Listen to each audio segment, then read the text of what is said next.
నేను ముఖ్యమంత్రిగా ఉండి 2019లో వివేకానంద రెడ్డి మర్డర్ జరిగింది. తెల్లవారితో వాట్సాప్ మెసేజ్ ఏమని, వివేకానంద రెడ్డి గుండెపోటుతో చనిపోయాడు.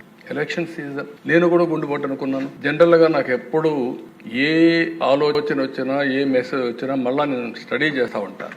అలాంటిది నేను కూడా ఎలక్షన్ లో ఉండి క్యారీ అయ్యాను. నాకు ఒక సీఎంఓ ఉంది, ఒక ఇంటెలిజెన్స్ ఉంది, ఒక డీజీపీ ఉన్నాడు, మా చంద్రరాజు మంత్రి. అప్పుడు అందరం ఉన్నాం. అర్థం కాలేదు, నిజం అనుకున్నాం, నమ్మాం. అంటే నేరస్తులు ఏ విధంగా ట్రాప్ లో పెడతారనేదానికి ఇది ఒక ఉదాహరణ. దిశ అంతవరకే చెప్తున్నాను నేను ఈరోజు. అది అయిన తర్వాత మధ్యాహ్నాలకి బిల్డప్ అయింది. సునీత గారు అడిగారు దీన్ని పోస్ట్ మార్టం చేయాలని. సునీత గారు గాని పోస్ట్ మార్టం అడగకుండా ఉండుంటే క్రిమేషన్ అయిపోయేది. అంటే నేను ఎందుకు ఇవన్నీ చెప్తున్నానంటే, నేరాలు ఘోరాలు చేసే వ్యక్తుల పట్ల ఏ స్థాయి అయిన వాళ్ళైనా సరే మనం అప్రమత్తంగా ఉండకపోతే మాత్రం మనం న్యాయం చేసినట్టు కాదు, మనం కూడా ఇబ్బందులు పడే పరిస్థితి వస్తుంది.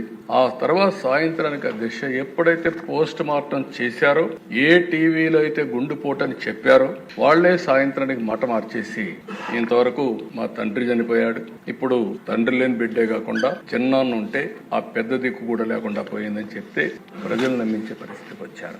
రెండో రోజు అధ్యక్ష నా చేతిలో కత్తి పెట్టి నారాసుర రక్త చరిత్రను వేసే పరిస్థితికి వచ్చారు. బాధ కదా దేశ, ఆవేదన కలగదా?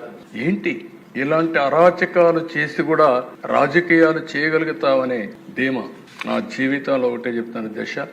ఎప్పుడు హత్యా రాజకీయాలు మరక అంటకుండా 45 సంవత్సరాల రాజకీయాలు చేశారు.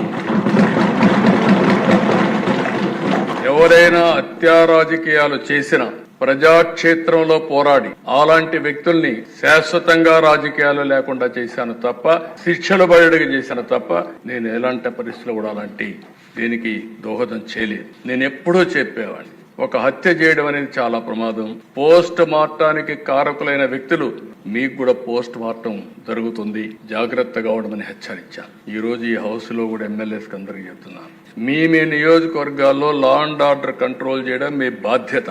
లా అండ్ ఆర్డర్ ని మనం గాని విస్మరిస్తే ప్రజల్లో అశాంతి వస్తే కరెక్ట్ కాదు. ఇంకొక విషయం కూడా చెప్తున్నాను, రాజకీయ ముసుగులో నేరాలు ఘోరాలు చేసి ఎదురుదాడి చేసి తప్పించుకుంటా ఉంటే ఈ ప్రభుత్వంలో సాగనివ్వనని మరొక్కసారి చాలా స్పష్టంగా విజ్ఞప్తి చేస్తున్నాను.